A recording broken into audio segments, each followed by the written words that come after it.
Mask পরিহিত অবস্থায় মিছিলের আগে, মিছিলে এবং মিছিলের পরবর্তীতে সে এখান থেকে পালিয়ে যাওয়ার ভিডিও ফুটেজ থাকার প্রেক্ষিতেই তাকে বিমানবন্দর থানা পুলিশ তাকে অ্যারেস্ট করে নিয়ে আসে। পদ্ম বিমানবন্দর থানার সন্ত্রাস বিরোধী আইনের মামলায় দক্ষিণখান থানার আওয়ামী লীগ নেতা আমিনুল ইসলাম হান্নান ওরফে জাপানি হান্নানকে বিমানবন্দর থানা পুলিশ গ্রেপ্তার করে বিজ্ঞ সিএমএম আদালতের 15 নম্বর আদালত জনাব ফারজানা হক স্যারের আদালতে উপস্থাপন করেন। আসামিপক্ষ এই আসামির জামিনের আবেদন করেন। রাষ্ট্রপক্ষ তীব্র বিরোধিতার প্রেক্ষিতে বিজ্ঞ আদালত উভয় পক্ষের শুনানি শ্রবণান্তে সন্তুষ্ট হয়ে এই আসামিকে জেল হাজতে প্রেরণের নির্দেশ দেন।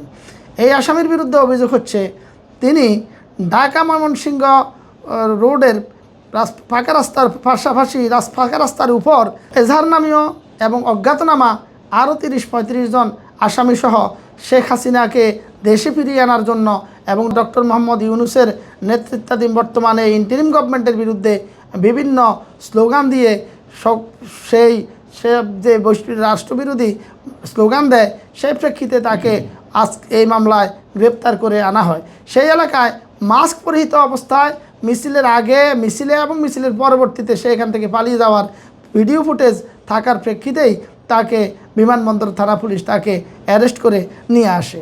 তার বিরুদ্ধে দক্ষিণখান থানাসহ রাজধানীর বিভিন্ন থানায় হত্যা, অস্ত্র এবং সন্ত্রাসীর, চাঁদাবাজির প্রায় 11টি মামলা রয়েছে।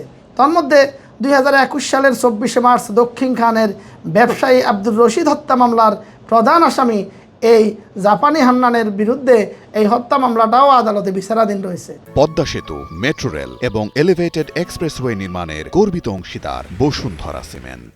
জাপানি হান্নানের বিরুদ্ধে এই অভিযোগ ছাড়াও ঢাকা শহরের বিভিন্ন জায়গায় যে নিষিদ্ধ ঘোষিত সংগঠন আওয়ামী লীগ, ছাত্রলীগ, যুবলীগের যে মিছিলগুলো হচ্ছে সেই সমস্ত মিছিলে লোকজন সাপ্লাই এবং অর্থ যোগান দেওয়ারও অভিযোগ রয়েছে। যেটা বলেছিলাম আমরা যে ময়মনসিংহ ঢাকাগামী কসাইবাড়ি মোড়ে তিনি তার বাহিনী নিয়ে সেখানে সশরীরে উপস্থিত থেকে রাষ্ট্রবিরোধী মিছিলটা তিনি করেছেন। মাস্ক পরেই তিনি এই মিছিলটা করেছেন। পাশাপাশি তিনি অনেক মিছিলে হেলমেট এবং মাস্ক পরে অবস্থান নেন। এই আসামি দক্ষিণখান এলাকায় বিগত আওয়ামী লীগ সরকারের আমলে সন্ত্রাসের একটা রাজত্ব কায়েম করেছিল।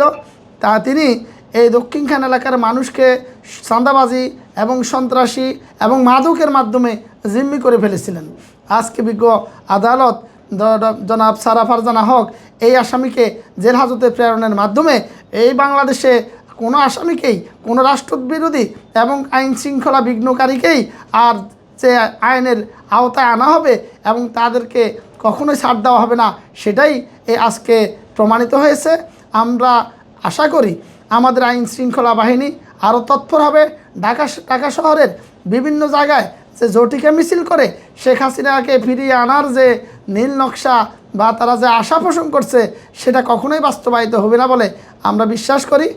আমরা আরও আশা করি যে আমাদের আইন শৃঙ্খলা বাহিনী অতি দ্রুতই যে সমস্ত বিশৃঙ্খলাকারীরা বিভিন্ন জায়গায় জটিকা মিছিল করে তাদেরকে গ্রেপ্তার করে আদালতে সোপর্দ করে আইনের আওতায় নিয়ে আসবেন।